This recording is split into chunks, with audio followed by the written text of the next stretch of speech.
This is Recipe for Sleep, a podcast where we dust off very old cookbooks and let them lull us into dreamland. I'm Erin Brindley, a chef and storyteller. If you're a frequent listener, you know we've been savoring 365 desserts for quite a few episodes now. And while I love those recipes that are like little poems, we're going to wade into something a little different tonight. I came across the 7th edition of the American Pastry Cook from 1894, and it is completely delightful and very dense. It's written by a professional hotel and steamboat chef, and written with large-scale cooking in mind, with notes for the home cook who may want to try hotel-style pastries.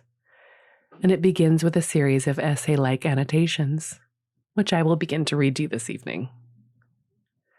The passion with which our author, Jessup Whitehead, argues the use of the word receipt versus recipe, which he calls the aristocratic trisyllable, is both droll and dull. A perfect place to put your busy brain as you fall asleep. Perhaps my favorite quote, regarding the home cook trying to make their own bread starter. An attempt to do too much is very apt to end in weariness. I just love that. We won't get to any recipes tonight, just lots of advice. If it's the repetition of the recipes that soothes you to sleep, please return to one of our earlier episodes. There are 18 in our back catalog that are mostly, if not entirely, recipes. But I think you'll enjoy this, and do let me know. If you'd like to read more of my own stories and recipes, you can find my Substack linked into the show notes, along with the original text for this episode. And now, put away anything you were doing and snuggle deep into your sweet covers. Imagine the kitchen of your mind. There are 2 cupboards there. Yesterday's cupboard, for all the things that have already happened that your mind wants to chew on. And tomorrow's cupboard, for all the things you're going to do or what's going to happen later. It's time to put everything away in those cupboards. Imagine closing each one. You made it to this cozy, quiet time of day where there's nothing to do but listen to me read you old cookbooks until you drift off to sleep. Volume 1 of the Oven and Range series. The American Pastry Cook, 7th edition. A book of perfected receipts for making all sorts of articles required of the hotel pastry cook, baker, and confectioner, especially adapted for hotel and steamboat use, and for cafes and fine bakeries, by Jessup Whitehead. Chicago, Jessup Whitehead & Co., Publishers, 1894. Advertisement. This book is especially adapted for use in hotels, boarding houses, confectionery cafes, restaurants, and eating houses generally, in which respect it enters upon a field hitherto unoccupied.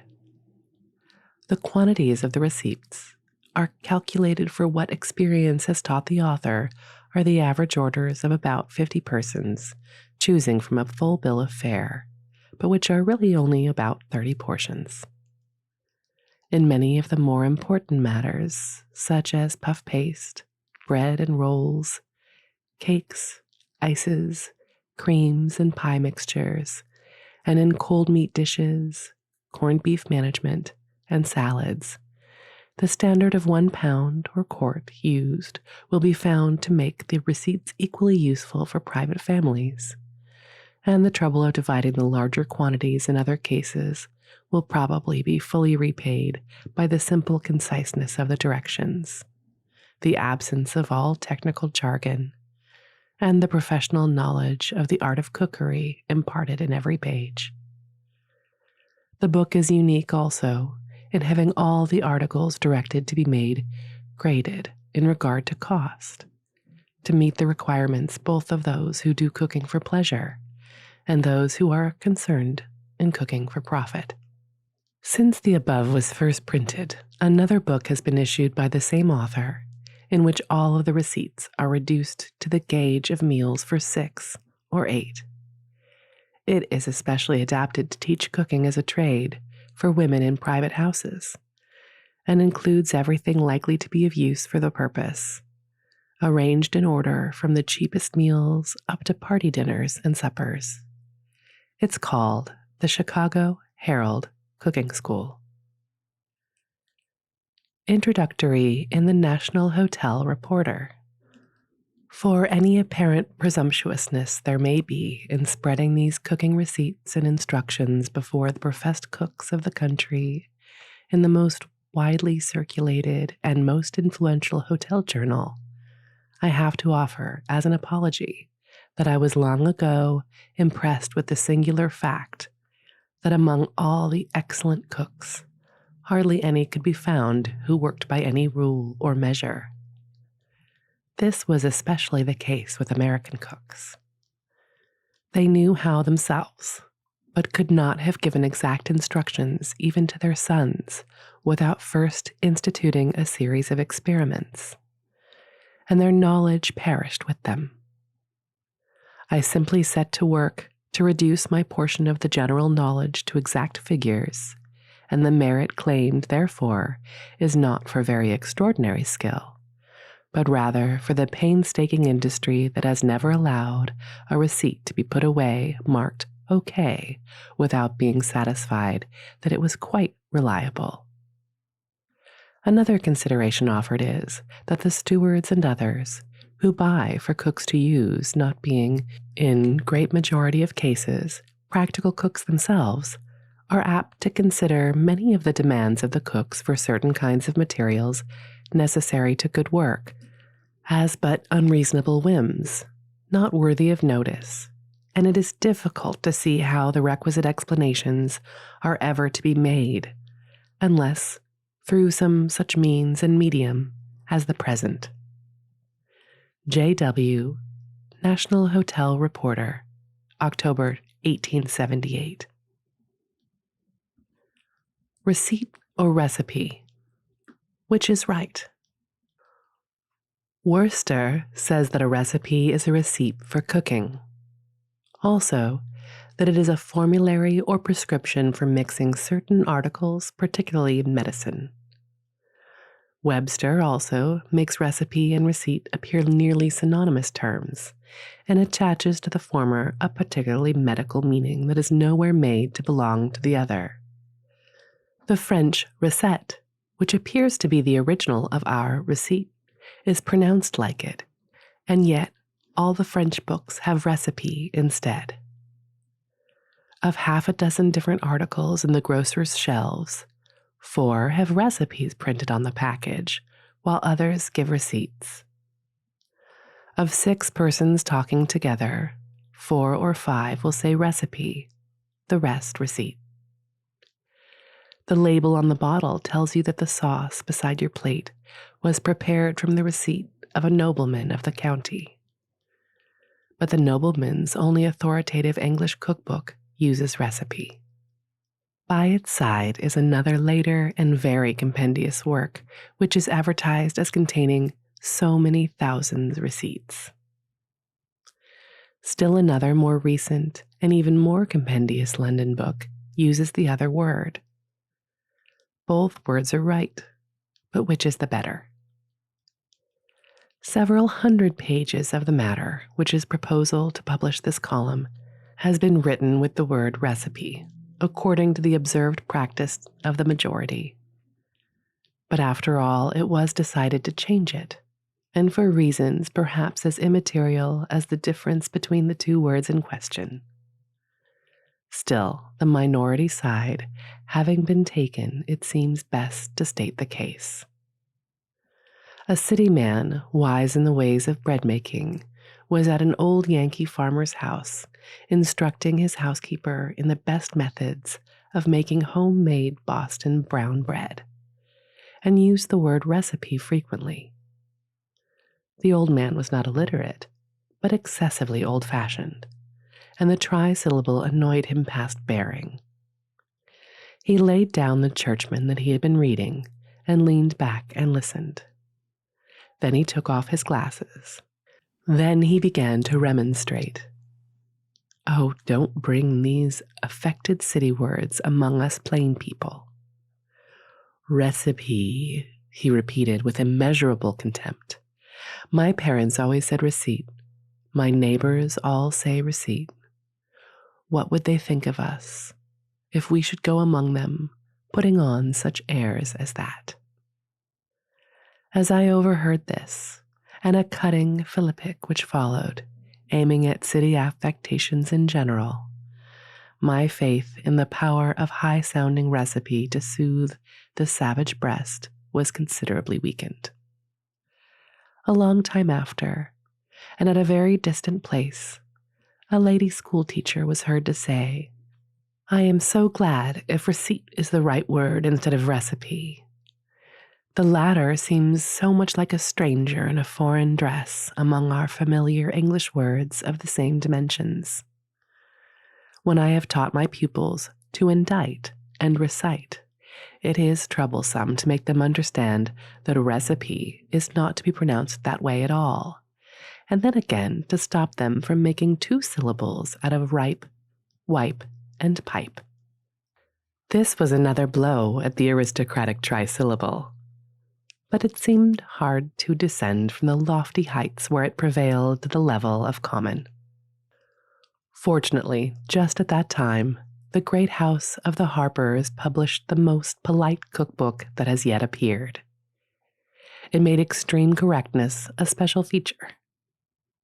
It was typographically perfect. It hyphenated every coconut. It split hairs on teaspoonful. It followed Noah Webster whithersoever he might lead. It was the glass of fashion and the mold of form. And with all this, it adopted receipt instead of recipe. There was no more room for doubt. Higher precedent there could not be, and so, if the reader pleases, as far as this column is concerned, we will render unto the doctors the Latin trisyllable which is there, and use only the humbler but safer English receipt. Notes to the second edition. The American Pastry Cook, having met with so much favor that a second edition has become necessary, it may perhaps be allowed me to make a statement of the simple origin of the book, as much as anything in acknowledgment of the kind encouragement of a great number of friends who bought undoubtedly without any thought of using it. All such books, if worth considering at all, have had a motive, either to introduce foreign methods, found a new school of cookery, teach new extremes of ornamentation, or put into practice the theories of great chemists, or of new idea doctors, Liebig Graham, the vegetarians, and the like. The Oven and Range series was not so deliberately planned, and if a motive may be claimed in this case, it is to make good cooks, such as are always wanted, and to raise the occupation of cooks in America, at least to the dignity of a recognized trade. When, a good many years ago, I used to find myself in positions on sea and river, in hotels and restaurants, where the assistants always coming and going were generally willing enough while they stayed, but could not do good work, I began to see the absurdity of knowing what I wanted done, and yet being unable to make others understand. And I began penciling down weights, measures, and directions for them to work by. Not pastries alone, but a little of everything, and hanging these directions on the nails, along with each assistant's portion of the bill of fare for the next meal. All cooks that are worthy of being called such are emulative and try to excel.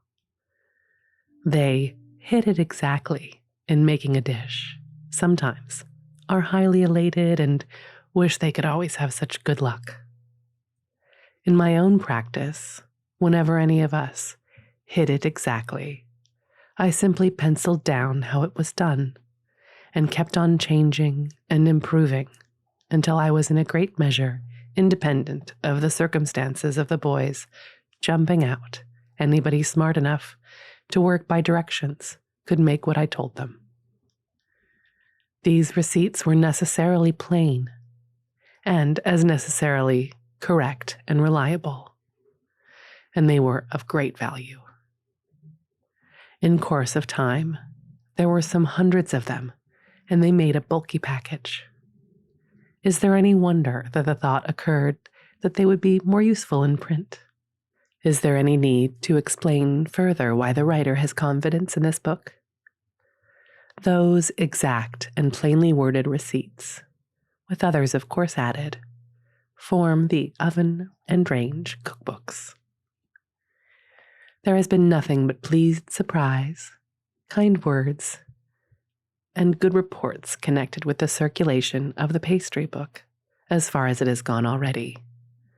The anxiety being expressed in numberless instances to obtain more books of the same sort. The careful plan adopted of making the work reliable in every particular has prevented it being written and finished in haste. Little desserts. This book has been taken up with avidity by many outside of hotels, seeking instructions how to make nice, sweet dishes, some of whom seem to think they know all they need to learn of meat cooking when they can broil and fry, but who acknowledge the difficulty that prevails everywhere when well-to-do people ask why they cannot have at least a few of the dainty trifles at their private tables that they have enjoyed in such profusion at a few very good hotels. It is, briefly, because pastry cooking cannot be picked up like meat frying, but must be learned. In order to help the matter, I will suggest things to be tried. Let those who would not have pies every day, and only pies, practice the different cream fillings, and make all sorts of delectable forms of pastry of them. I have called some of these conserves, because the word cream is worked to death. The articles alluded to are pineapple cream or conserve, apple cream, orange conserve or tart filling, lemon conserve or lemon honey, transparent pie mixture, coconut and lemon pie mixtures, pastry cream or custard, chocolate cream, cheese curd mixtures, and many more that are in the book, but which need not be named. Let it be observed that all of the receipts for making them are perfectly reliable, and they can be taken up and used any time without fear of failure. This will be found a perfect little mine of good things. When they are understood, make tarts in patty pans of them, then covered tarts, then cheesecakes, apple shortcake, Napoleon cake, Saratoga shortcake, apple turnovers, mince patties, using different creams or sweets at different times. Then, make the open tarts with meringue on top like lemon pies. Make apple shortcakes with meringue or frosting on top or between the layers, and so you can keep on indefinitely. Then take notice of the fruit charlottes, the apple and peach charlottes, and Friar's omelet. Since the book has been published, I've seen two of the most accomplished French cooks of this part of the country practicing those articles with others from it with evident interest and satisfaction. For it does not follow because a man is a splendid cook already that he must have practiced everything that is known. We are all still learning or trying some old favorite for the first time. Then, attention should be paid to the many varieties of boiled custards in cups. There are tapioca custard, rice, farina, sago, manioca, granula coconut, chocolate, caramel, wine, and plain custards flavored. The receipts give you the exact proportion to make them so that everybody likes them, and they direct you to serve them ice cold. There are custards with whipped cream on top, and with frosting browned over, and custards baked and steamed. Then remember the different dishes made with cake and custard, the floating islands, the gypsy pudding, and then the different ways of making a charlotte russe. I write these lines in the interest of people who want nice things on their tables and, not caring particularly about the cost, wish to know how it is that cooks in general have such a very limited knowledge of this line of business. As the utmost pains has been bestowed upon the book in the hope to supply this deficiency of knowledge, I can do no less than point them and their cooks to these pages. Then there are the molded creams, which to know how to make perfectly is a pleasing art in itself. They are blancmanges, the Bavarian, chocolate and strawberry, Roman, and all that line.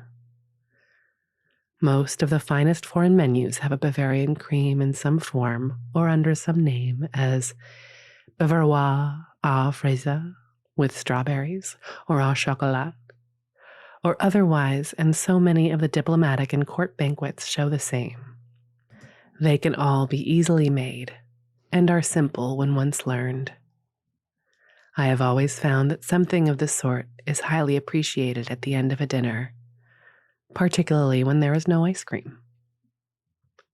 While claiming to excel in making these creams myself, and having made others working under me excel at the same line of articles, I must own that I would not, to use the common expression, touch with a 10-foot pole these so-called creams as they are commonly made by unskillful cooks.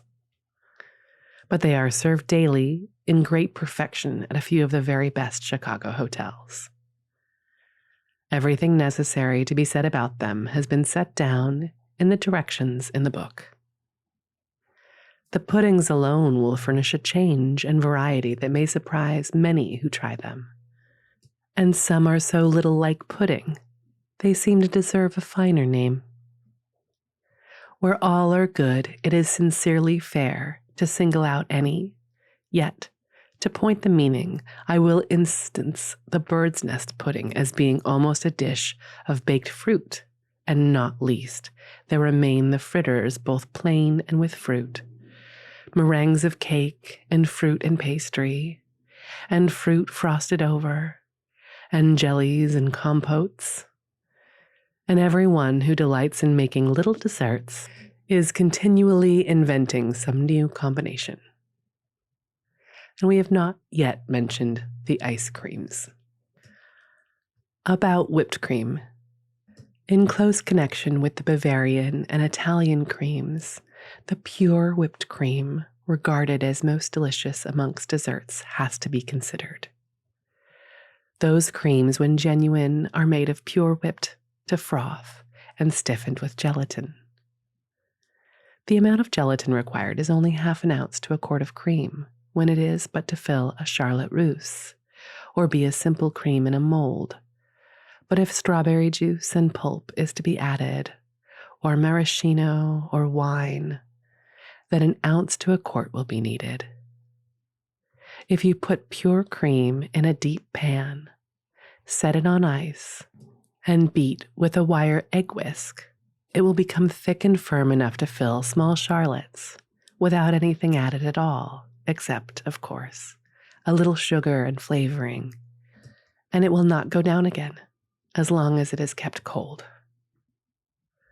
When the greater firmness is wanted, so that it can be turned out of a mold, the half ounce of gelatin to a quart must be dissolved in a little warm milk and poured into the cream while you are whipping it light. But there is so much difficulty in most hotels in getting cream for the pastry cook to use that I have about given up the use of it altogether. It is not always the question of cost that makes the difficulty, but the actual scarcity of cream and the greater need for it in other ways than in pastry. So the receipts made for the creams and charlottes will be found to call for no cream, but use milk instead. They can be made so good that the lack of cream is never observed. The difficulty does not so generally exist when parties in private houses are to be given, and I advise the use of pure cream when possible, although it is valuable to know how to do it without. Individual Charlotte Russe. A favorite little dainty of this sort is sold at the city confectionaries that is made in a proper case, size and shape of a common tin cup of the half-pint size. A sheet of sponge cake is baked on paper, taken off and cut in pieces that will fit just inside the cases. A bottom piece is put in, then the charlotte is filled with a spoonful of whipped cream, sweetened and flavored, but whipped up without gelatin. But they are made for fine parties in paper cases of the shape of small tumblers, wider at the top than at the bottom, so that they can be taken out of the case when served, as the pattern with straight-up sides cannot. These are lined with either cake or ladyfingers, but to give them firmness enough to be removed from the cases, a little gelatin has to be added to the pure cream, as explained in the note about whipped cream. But another way, most suitable of all when these little charlottes are to be served at ball suppers, as they can be held in gloved fingers, is to make them in handsome ornamented paper cases, size of small tumblers, which may be bought ready-made for the purpose in some places, or otherwise can be made of fine, unruled paper at home. The lining may be sometimes of white cake, and another time of yellow, and either pure whipped cream or any of the made creams can be used for filling.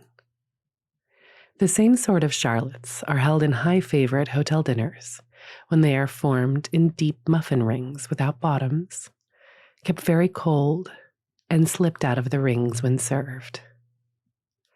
I have practiced that more than any other way.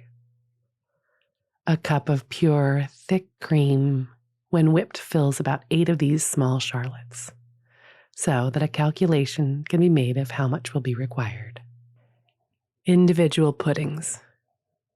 It is the practice in all the best hotels to serve the puddings in individual forms. In the receipts in this book, it will be found that the baked puddings are all directed to be cooked first by boiling the main ingredients together, then adding the eggs, and then to be baked only a short time. This baking is done in white bowls that hold from a cupful to a pint, and the puddings are served in the same bowl, set in a plate and an individual pitcher of sauce with it, if the pudding needs sauce. For family dinners, graniteware or tin dishes are in use with an outside silver-plated dish to hold it, and a plated ring to drop over and cover the rim. Custard puddings, macaroon, brandy, cabinet, and a number of others described in the book can be cooked in the cups and then turned out in the saucers to serve. Boiled or steamed puddings can be cooked in individual tin molds and turned out in saucers. An improved way of cooking steamed apple roll and other fruit puddings of the same sort is practiced in places where the steaming facilities are good. The pudding is not a roll at all, and no cloth is used, but a crust rolled out is laid on the bottom of a pan, then a layer of chopped apples, another crust, more apples, and a third crust on top. Then it is set in the steamer, cut out slices or squares. It is but little trouble and does just as well.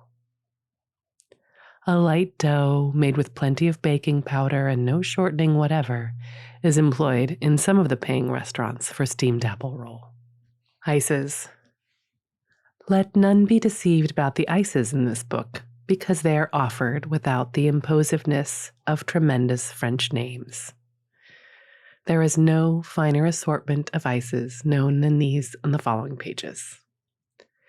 The changes and combinations possible with them are practically endless, and one who is master of them need have no fear of ever getting left in the competitive trial.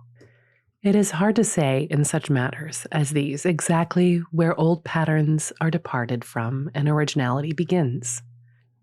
It is true, however, that these are all newly adapted to hotel use, being on the whole an invention of a set ways of serving a magnificent array of ices in places where the resort to mold and brick shapes was not possible with the small number of hands employed and perhaps the comparative scarcity of ice.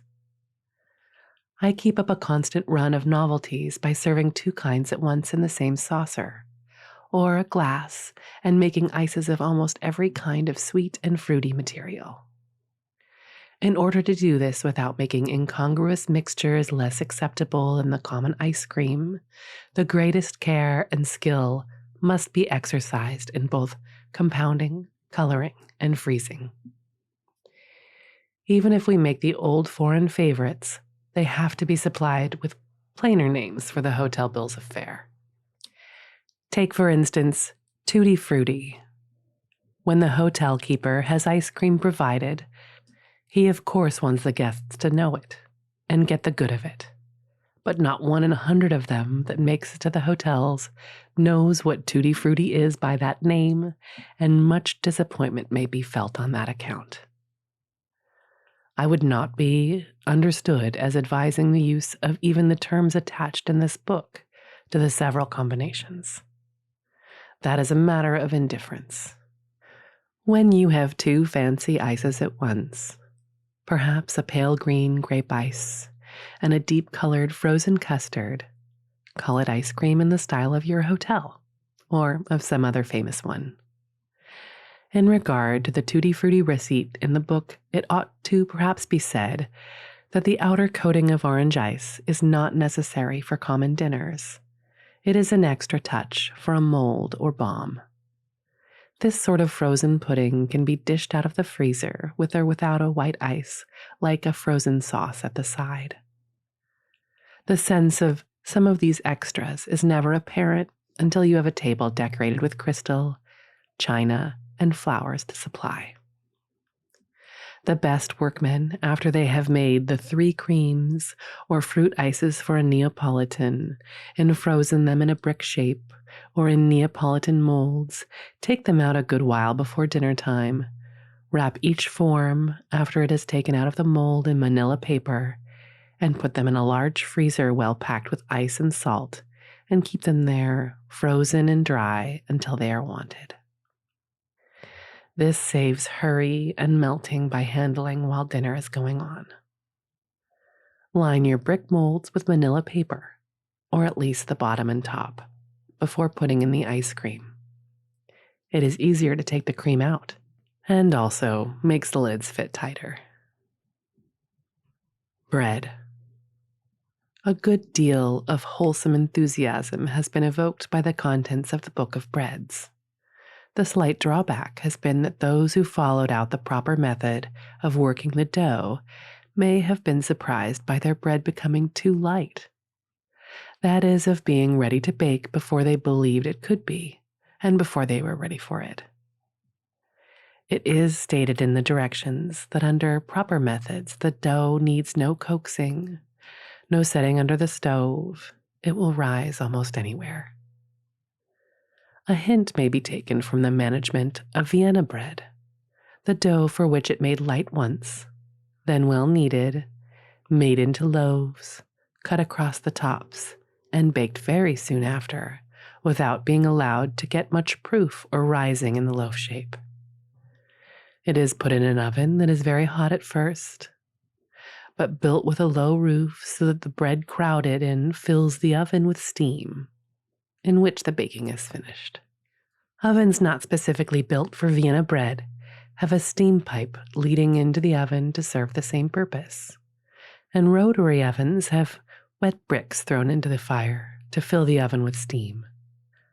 However interesting the subject, it will generally be found too much trouble to make stock yeast in very small houses. But a starting may be obtained from some friendly baker, or else dry yeast cakes must be used to start the ferment. An attempt to do too much is very apt to end in weariness. But all pastry cooks ought to make the stock sometimes, to keep in practice, even if they are using the compressed in a regular way. Attention is particularly called to the method in this book of taking a piece of light dough from the bread or rolls to make various light, fancy breads, muffins, waffles, and the like. It not only makes the directions short and plain, but makes it easy to turn out a great variety with but little extra trouble over common bread. One setting of sponge does for everything. Plain covered pies. It has happened several times during the introduction of the first edition that I have had to hear unfavorable comments upon the pies and pastries of some generally good workmen, in the form of a hope by the steward, clerk, or proprietor, as the case has happened to be, that the book would give them a hint to make the old-fashioned covered pies, and not the heavy and greasy ones they were making. It is much to be feared that our book has fallen short of its duty in this particular. Still, it has been said over and over that puff paste is not good unless it is perfect or nearly so. Some kitchens and pastry rooms are so hot, it is impossible to make fine paste in them. And, after all, the greater number of people are as well or better pleased with a good short paste.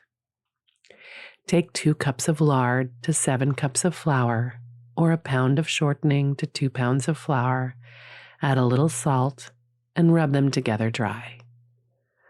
Wet them with ice water, mix up, and give the lump paste 2 or 3 rollings in order to make it flaky. The same sort of paste, but more crisp and dry, can be made with suet, chopped extremely fine, weighing or otherwise making sure that you have enough. But when suet is used, it will be found best to mix up with water slightly warm, that the suet may be soft enough to spread and be flaky under the rolling pin, and then let the paste stand in a cold place until wanted. Good cooking apples and other pie fruits can be put in the pie raw and a little sugar sprinkled over, then a top crust put on. These, after all, are the real American pies. Our open pies, with fine, high puff paste edges, are tortes, flans, and vol au vent. Strawberry shortcake. Some dissatisfaction has been expressed at the strawberry shortcake question being left in this book in an unsettled condition. But it is a fact, as everybody knows, that when strawberries first come in, all the confectioners' windows display different kinds of strawberry shortcake that are anything but the true article, being sometimes squares of sweet cake with strawberries on top and whipped white of egg on that, as little like the proper thing as it possibly can be. I have no hesitation now in saying these are all wrong, and the only genuine article is made as I was schooled into making it myself years ago by the wife of the present Secretary of the Interior, one of the most critical judges of cookery, as she is herself one of the most accomplished cooks among all the ladies in the land. Make a short paste, as directed in the preceding note, for covered pies, only using fresh butter to rub in the flour instead of lard. Roll out nearly as thick as for biscuits. Place on jelly cake pans and bake. Cover the strawberries with powdered sugar in a bowl and shake them up to mix. Split the shortcake, spread strawberries on both halves, and place one on top of the other.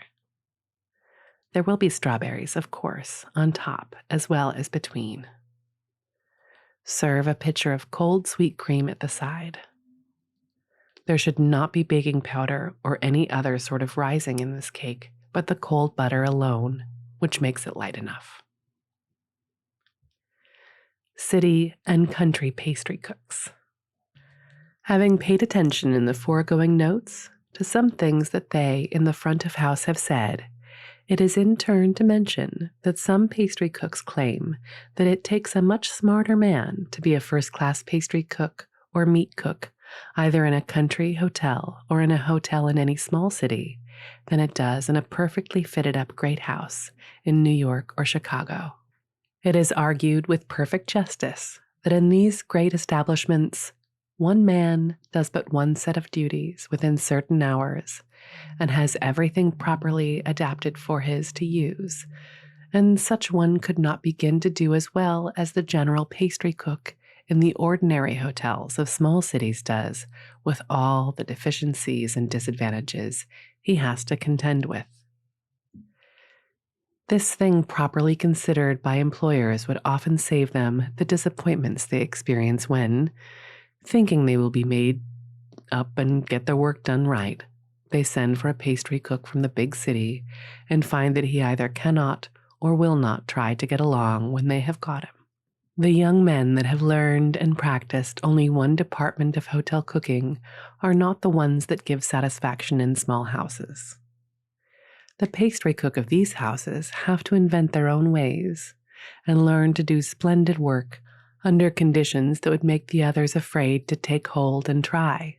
On account of his thus becoming used to adapting himself to the place, the oven, and the utensils, the chances are much better for getting a great variety of first-class pastry work from an active, interested, general pastry cook who has learned in hotels of medium size than from those under the steady routine of the great caravanserais. Hotel keepers should encourage the training of pastry cooks in their own ways in their own houses, as there are no other places for them to learn general work in. About ovens. Brick ovens are indisputably the best for hotels, yet because they are not often met with, when one is put in, the pastry cook who has been used to baking in a portable sheet iron oven or a range or stove finds it awkward to begin the new way.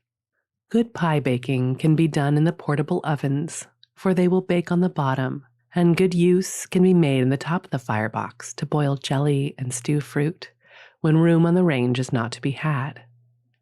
But still they are very imperfect.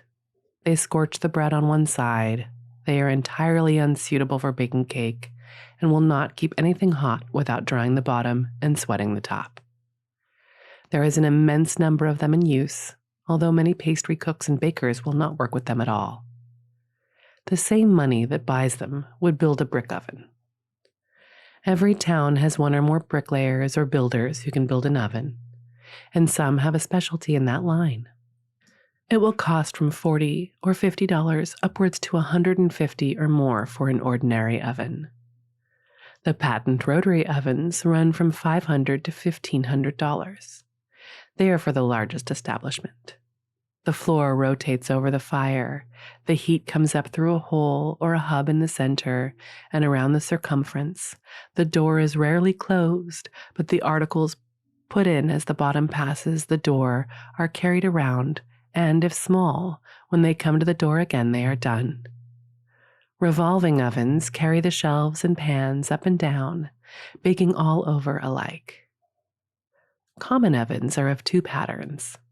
The simplest and cheapest has no furnace, but the fire is made in the oven itself, on the floor, and when hot enough, the oven is raked out and mopped clean, and the articles put in. Only one heat at a time can be had, and the things that need the most heat go in first, then the bread, after that the cakes. The other sort has a furnace at the side. The heat goes into the oven on its way to the chimney hole at the top. It may be known when the oven is hot and where the cool corners are by the smoke that blackens it all over when the fire is first made, but disappears and leaves the bricks white when they are hot. When you have an oven built, be careful to stipulate for a good bed of sand under the tile bottom. It holds the heat and is essential to the making of a good oven. After a few days of practice, one who has not been used to an oven learns how long before it is wanted the fire must be started to heat it, and learns by the feel and by the appearance of the inside when it is at the right heat for any purpose. Jelly roll. On the account of the common difficulty of getting blank paper to use, as I have done my part towards abolishing the need of it by baking sheets of sponge on baking pans without paper. Very few, however, can manage it quickly enough, and the cake dries and breaks. Newspapers cannot be used for this purpose because they are apt to leave the news of the day impressed on the cake in printing ink. Either thin manila or blank newspaper should be furnished to the pastry room. By weight and measure.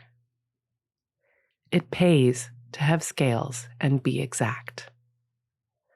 The pastry cook does not want the pudding to come out soft and slop over the saucers, nor the lemon pie to be soft and run off the crust, so he throws in a lot more eggs if he cooks by guess, because he knows they will cook solid and dry up. Or he wants another pudding to be soft and mellow, and he throws in a lot more butter, knowing that will prevent it being dry and tough. But in most cases, the extra eggs, used only to make sure of a doubt, do more harm than good, and the softness, like custard, that is wanted can be produced better by adding water or milk than by butter. The whole course of guesswork cooking is full of errors.